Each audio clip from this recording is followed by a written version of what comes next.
history, and that's exactly what I'm going to do this morning. The date was June 5th, 1944, and the world at that point was at war. Nazi Germany had already conquered much of Europe. Poland had fallen, France had fallen, Great Britain, at that point, they're fighting for survival, and the next 36 hours would determine what freedom would look like for the future. Late that evening, around 10 p.m., the 101st Airborne Division leaves England, headed for Normandy to take part of the largest invasion in all of history. Among those soldiers, there was two men, Robert Wright and Kenneth Moore. My wife asked me the other day, she said, "What's your favorite World War II story?" And I said, "Well, you'll hear a good bit of it on Sunday." So this is one of my most fascinating stories, one of the most fascinating stories to me, that is, about World War II. So there was two men, Robert Wright and Kenneth Moore. They were not soldiers carrying weapons of destruction that day, but they were medics, and they were carrying instruments that would be used to heal people, bandages, sutures, and all the sorts. Like many paratroopers that night, if you know the story, they were scattered in areas that were not part of the original drop zone, and they were dropped behind enemy lines. They lost much of their equipment and found themselves in the small village, I'm going to butcher the name, Angloville-au-Plain, France. It's not a strategic location. It's not the center of battle. But that night, that day, battle would soon find them. American soldiers, German soldiers, they began fighting. The men began becoming wounded. Lives were hanging by a thread. And in the middle of the battle, Robert Wright discovers a 900-year-old church. Simple church. One room, small wooden pews.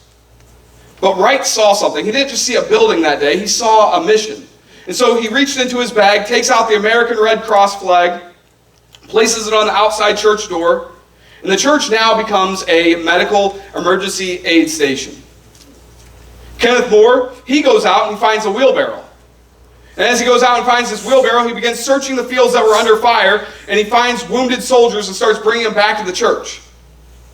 Those pews become hospital beds those next couple days. The altar, where for 900 years sermon after sermon had been preached, the altar area was now where the most injured, the most severely wounded soldiers would be placed. The church was filled with wounded men, American soldiers, as well as German soldiers, as well as a French child that night. It did not matter the uniform they wore. If they were hurting people need help. Over the next 3 days, 3 nights, nearly 80 men were brought through those doors and treated inside that little church. Outside there's a war going on. Outside there's destruction going on. Inside there's mercy. Inside there was healing happening. The story, if you look into it even more, you'll find fascinating things that happened that night, where there was a bomb that dropped through the roof but did not explode. Cracked some tiles but did not explode. A German machine gunner enters into the building ready to take down anybody that he sees, but sees that it's an emergency aid station and just says, "I'll send a doctor later," and walks out. After the war, the people of Angloville, they began rebuilding their village. They repair that roof. They replace the windows. They restore the damage that had been done. But then they come to those wooden pews that they had there. They had a decision to make. What do we do with these pews? Do we take them out, put them in a fire and burn them up? Do we take those pews and sand them down and get rid of all the blood stains that are on there? No. They decided they were going to preserve those blood stains. Why? Because those blood stains were a testimony. There was not anything to hide there. Those stains said, this is what the church was created to do. Amen. It was built to be a place of hope when people are broken, when people need healing. Those 900-year-old pews, they're not valuable because of their age. Those 900-year-old pews were valuable because people found help there those nights. And church, this is a picture of what we are supposed to be. A church of blood-stained pews. A church that's willing to get involved. A church that's willing to carry burdens. A church that's willing to help the wounded people. And that brings us to the story of Luke chapter 10. It's the story that's been preached. I've preached it probably a couple dozen times just in my time of working here at this church. You know the story. You're familiar with the story. Luke chapter 10, verse 30 is where we'll start. It says, "And Jesus answered, said, a certain man went down from Jerusalem to Jericho and fell among thieves and stripped him of his raiment and wounded him and departed, leaving him half dead. And by chance there came down a certain priest that way, and when he saw him, he passed by on the other side. And likewise a Levite, when he was at that place, came and looked on him and passed by on the other side. But a certain Samaritan, as he journeyed, came where he was, and when he saw him, he had compassion on him, and went to him and bound up his wounds, pouring in oil and wine, and set him on his own beast, and brought him to the inn and took care of him. And on the morrow, when he departed, he took out 2 pence, and gave them to the host, and said unto him, Take care of him, and whatsoever thou spendest more, when I come again, I will repay thee. Which now of these 3 thinkest thou was neighbor unto him that fell among the thieves? And he said, He that showeth him mercy. Then Jesus said unto him, Go and do thou likewise." What I want you to notice right now is that there's a man who was beaten, who was robbed, who was wounded, who was left for half dead. The wounded man was already there. The Samaritan didn't have to go searching miles and miles and miles for this man. He didn't have to go searching to find somebody to help. This man was already placed in his path. And church, that's true of us today. There are wounded, hurting people all around us. Right. There are people sitting in the pews next to you this morning that have burdens that nobody else knows about. And they're hurting. There are people in our families that are hurting. There are people at your work who are hurting. There are people in your neighborhoods who do not know Jesus. There are teenagers trying to figure out life. There are parents who don't know what to do with their children. There are marriages that are barely holding on. There are people grieving, people that are struggling with fear, people that are fighting addictions, people that are carrying guilt, people who have walked away from God, and then there's people who just don't know Jesus, have never known Jesus. And so the question isn't are there wounded people around us? Because there are. The question becomes, will you notice them? Look at verse 31 and 32. It says, "And by chance there came down a certain priest that way, and when he saw him, he passed by on the other side. And likewise a Levite, when he was at that place, came and looked on him and passed by on the other side." Notice something here. The priest saw him. The Levite saw him. They knew that he was there. They saw his wounds. They saw his hurt. They saw the condition that this man was in, and they passed on by. They kept on walking.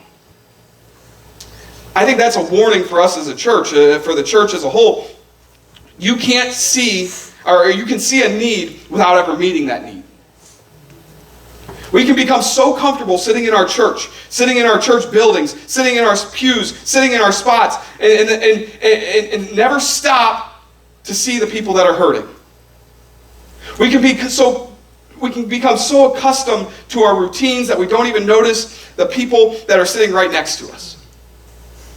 We can become so focused on preserving the things that we have that we forget why God gave it to us in the first place.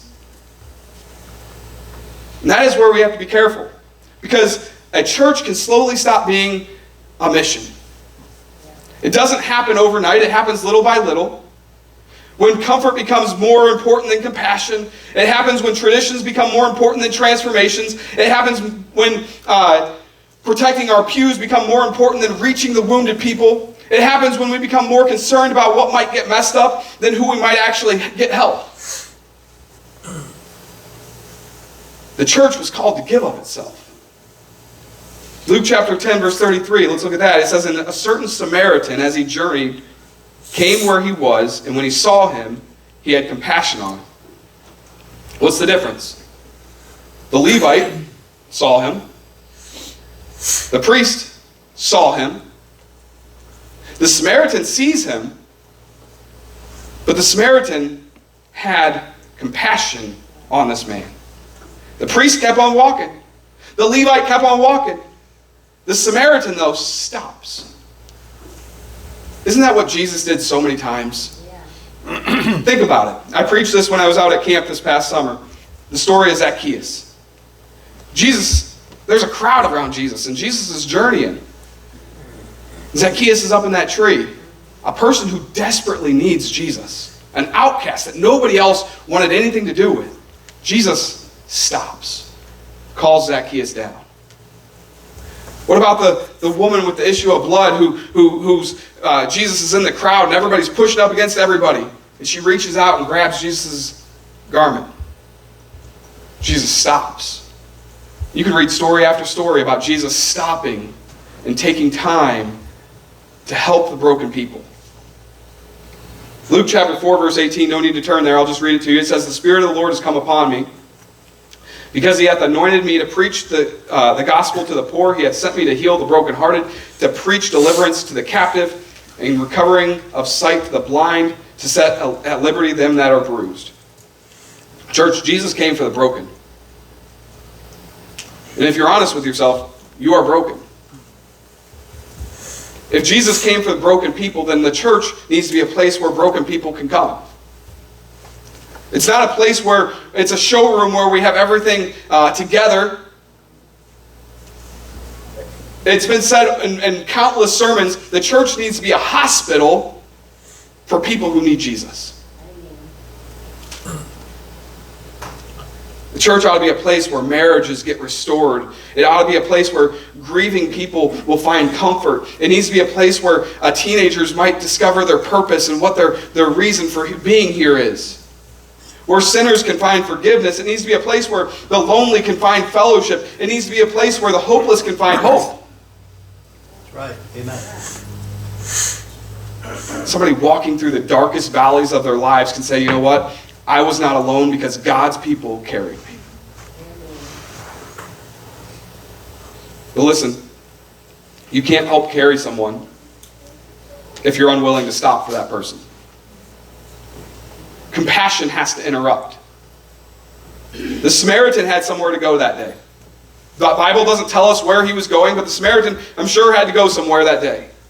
And he saw a wounded man, and his plans changed. When was the last time your plans got changed because God has placed somebody in your path? When was the last time you had to say, you know what? I was tired, but I'm not going to go home and take my nap now because God put somebody in my path. We might say, I can't be busy with that person. I got to get home and put dinner on the table for my family. I can't be busy with that person because a new Netflix movie just came out and I really want to watch it. When was the last time you stopped and you really focused on people? Sometimes God interrupts our plans because he has put somebody in our path who needs us. Now, I hung this up here. It's a t-shirt. I stole it from our VBS room, one that didn't get used. So it's a little wrinkly. So it's clean, right? It's white. There's nothing wrong with this. And if we're honest, this is what we want our church to look like at times. We want it to be clean. We want it to be comfortable. We want it to be orderly. We want everything to be in its place. We don't want problems. We don't want messes. We don't want complicated situations. We don't want people bringing their baggage in because that just becomes messy. We like everything nice and clean. But look, I'm going to do this as carefully as I can.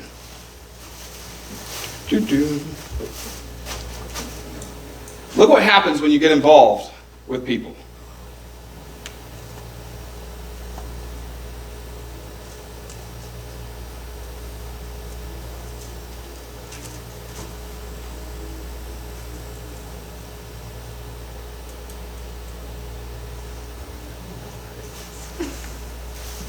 When you get involved with people,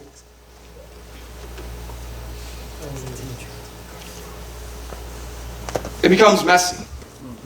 Luke chapter 10, verse 34 says, "And he went to him and bound up his wounds, pouring in oil and wine."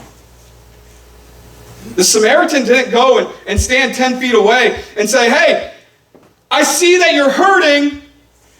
You got some wounds, you got some blood, you got some things happening to you. Go ahead and rip off the sleeve of your shirt, put it around that wound there. Hey, go ahead and try to crawl yourself down to the river."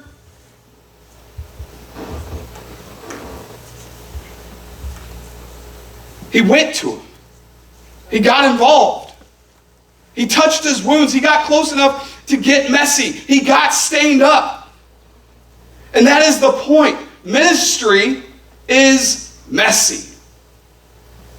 You might not be full-time ministry. You might not be a pastor. You might not be a preacher. You might not be called to Sunday school. But you are called to some form of ministry. And ministry gets messy because people are messy. Life is messy. Broken people bring broken situations. And if we're going to be the church that Jesus has called us to be, we have to be willing to get stained up. We have to be willing to get messy. Jesus was never afraid of the broken people. He touched the lepers. He forgave the sinners. He loved the unlovable. Listen, we're getting ready to have fifth quarters coming up. Whew. Some of those teenagers can be a little bit unlovable. I say that in the nicest way possible. They're going to come in vulgar, destructive, wearing things that you would say, go put some clothes on. People that are going to look at them and maybe they're not loved at home. Maybe and some of them don't have moms and dads or grandmas or grandpas or even teachers who care about them or love them. But as the church, we need to love those kids. Absolutely. Amen. A church that refuses to get stained up will never help wounded people. A church that refuses will never help the hurting people. A church that refuses to enter someone's pain will never get to show someone the love of Jesus. Look at Acts chapter 2, verse, well, you don't have to turn there. Acts chapter 2, verse 42, it says this, and they continued steadfastly in the apostles' doctrine and fellowship and breaking of bread and in prayer. Then you go down to verse 47 of that same chapter, and look at what happens. It says, praising God and having favor with all people, and the Lord added to the church daily as should be saved. So we look at the church, and where I got this message was a book that I had read that really was talking about these bloodstained pews. And it then goes on to talk about how the church is not a museum. Okay? It was never simply about preserving memories of what God had done in the past. God was doing something right then with that early church. People were being saved. People were growing. People were helping one another. People were carrying one another. The church was alive. You all have been to a museum, I would assume. A museum says, hey, come and look and see what we have. Come and look at the past. Come and look at what the history has. A church should say, come and see what God is doing. Mm-hmm. A church creates testimonies, whereas a museum just protects the artifacts. A church reaches people. There's nothing wrong, though, with remembering what God has done. We should celebrate God's faithfulness. I think about, we've been married 12 years? I think about in our 12 years of marriage, about how God has been faithful to us. We've gone through some difficult times at times, with past church situations, with my wife being 9 months pregnant, and we did not have a place to live other than my parents' home for a month. That was difficult, right? Living with your mother-in-law, huh? She's sitting back there. But we must never become so focused on yesterday that we stop serving people today. We cannot become a museum of God's past when God still wants to work in this very moment. Back to Luke chapter 10, verse 34 and 35. And he went to him and bound up his wounds, pouring in oil and wine, and set him on his own beast, and brought him to the inn, and took care of him. And on the morrow, when he departed, he took out 2 pence, and gave them to the host, and said unto him, take care of him, and whatsoever thou spendest more, when I come again, I will repay thee. So the Samaritan didn't just stop. He carried this man. He picked him up, put him on the beast. His animal, whether it be a horse or a donkey, he picked him up. Why? Because that wounded man couldn't carry himself. So the Samaritan carried him to that inn. Galatians chapter 6, it tells us, bear ye one another's burdens. Carry something that somebody else can't carry. That night in World War II, Kenneth Moore was doing that on the battlefield in Normandy. He was walking through the fields, looking for the wounded soldiers, the ones that couldn't carry themselves back to the church. He was loading them up on the wheelbarrow and taking them there. Why? Because they couldn't get there themselves. Sometimes people can't walk themselves to Jesus. They need somebody to carry them. Maybe that's why God put them in your life. Maybe that's why you know their name. Maybe that's why they have shared their story with you. It's so that you can share Jesus with them. Carrying people is going to cost us. It's going to cost us time. It's going to cost us energy. It's going to cost us an inconvenience. It can cost us prayer. Sometimes it's going to cost us money. It means listening to somebody when you're tired. It means making a phone call. It means showing up and saying, hey, you don't have to go through this alone.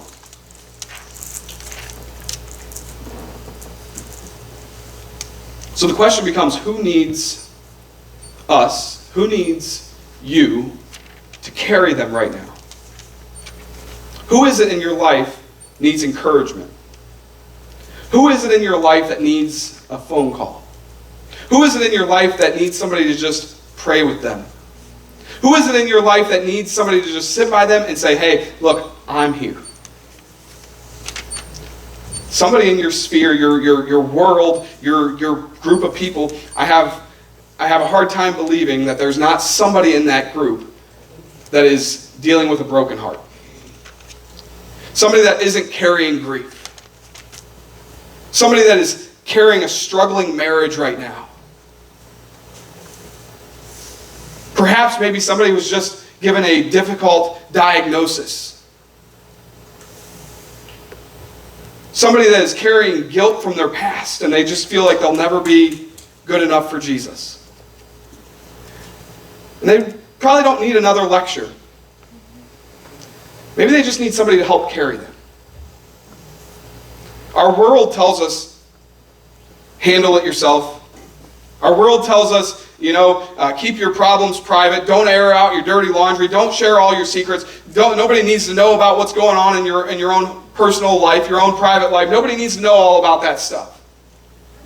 But Jesus created the church to say, you don't have to carry these burdens alone. Let's look back at this. This stained up shirt now. When we started, it was clean. Looked nice. Now it's stained. And if somebody didn't know the story or the illustration behind this, they would say, this is ruined. If somebody didn't know the story of the pews in Angloville, they would say those pews are ruined. The townspeople, they could have sanded them down. They could have covered them up. But they left them. Because they had a story that could be told. Those pews said somebody was wounded here. Those pews told a story that somebody was carried here. Those pews said that somebody was helped here. Those pews told the story of somebody found mercy here. Church, we need to stop being afraid of stains. Some of the greatest testimonies that you'll hear within church walls, that you'll hear from people, are going to be from people who have walked through doors, perhaps these doors, and they are absolutely broken. They say, I came in to the church, I was an addict, but Jesus changed me. Some of you have that story. Some of you might come in, your story, your testimony might be, I was grieving, but Jesus carried me through. I came into the church lost, but somebody took the time to show me who Jesus was. Somebody might say, you know what? My marriage at one point was falling apart. But God's people, they surrounded us. They prayed with us. They encouraged us. We got counseling. Those blood-stained pews, those stories, those are testimonies. Those are marks of what the church is actually doing, what Jesus called it to do. Let's look at this last part. Verse 37. Then said Jesus unto him, Go and do thou likewise. Church, this is our command, to go. See the wounded people. Stop for the wounded people. Go to the wounded people. Carry the wounded people. Bring the wounded people to a place where they can encounter Jesus Christ. I hope that our testimony as a church isn't, look what God built. I hope that's not our testimony. I hope our testimony is, look at what God did. Look at what God is doing.